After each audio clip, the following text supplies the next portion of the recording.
பண்ணுறது பாருங்க.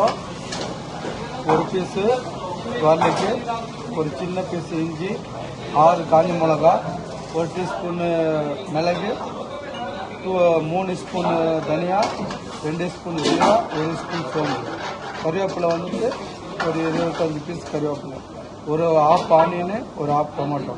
இது வந்துட்டு தேங்காய் வந்துட்டு வெறும் ஒரு 4 பீஸ் தேங்காய் கிரேட் பண்ணியிருக்கிறோம். இதுக்கு டேஸ்ட் பண்ணிக்கிறோம். இது கணக்காக பண்ணிட்டு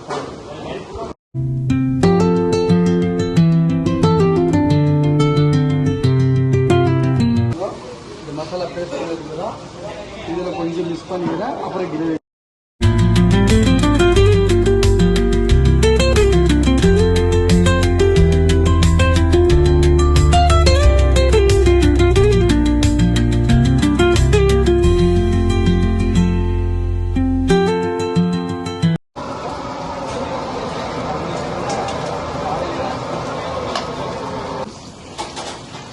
கொஞ்சம் போட்டுக்கிறோம்.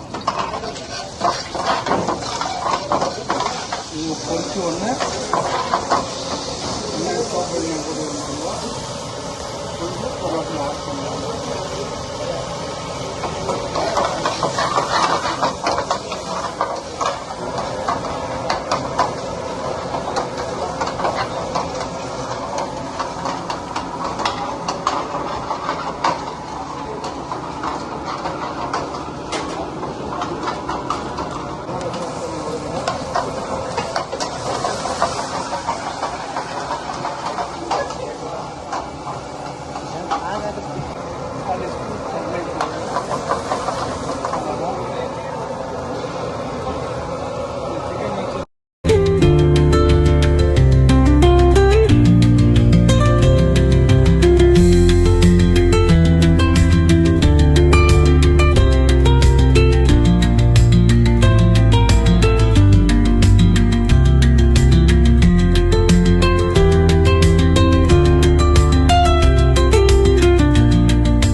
குண்டு சிக்கன் ரெடி ஆச்சு பாருங்க. இது வீட்டுல எல்லாம் வந்து பாரம்பரியம் எப்படி பண்ணுவாங்கன்னா, தேங்காய், மிளகு, சீரகம், சோம்பு, தனியா, காஞ்ச மிளகா இதை போட்டு அம்மியில அரைப்பாங்க.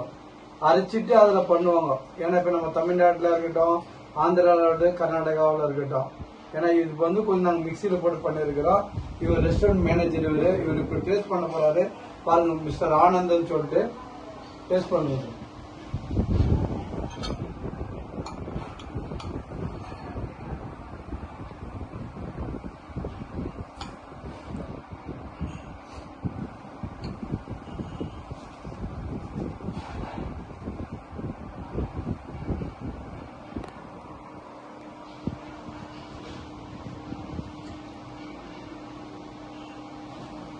எப்படி இருக்கு குண்டு சிக்கன்? சூப்பரா இருக்கு, நல்லா இருக்குங்களா? இவர் நம்ம பின்னாடி ஒரு ஸ்டெப் தான். இது பாருங்க, டேஸ்ட் ஃபிளேவர் எல்லாம் கரெக்டா அப்படியே ஆத்தென்டிக்கா இருக்கு. நல்லா இருக்கு சார், சூப்பர். இதெல்லாம் வீட்டில் ட்ரை பண்ணுங்க. ஏன்னா இதெல்லாம் வந்துட்டு இந்த மசாலாலாம் வந்து கரம் மசாலாலாம் வந்து சேர்க்க தெரியல, பவுடர் எல்லாம் வெறும் மசாலா, ஓன் மசாலா வந்து வீட்டில் பண்ணிட்டு சாப்பிட்டா ஹெல்த்துக்கு நல்லா இருக்கிறது. ஏன்னா வந்து கொலஸ்ட்ரால் இது மாதிரி எல்லாம் ஜாஸ்தி எதுவும் வராது. இங்க மசாலா வந்து கிடையாது, அது நார்மல் நம்ம பாரம்பரிய மசாலா மாதிரி பண்றோம். நம்ம இது பாருங்க, கமெண்ட்ஸ் பண்ணுங்க, கிளிக் பண்ணுங்க, ஓகே பண்ணுங்க, சப்ஸ்கிரைப் பண்ணுங்க.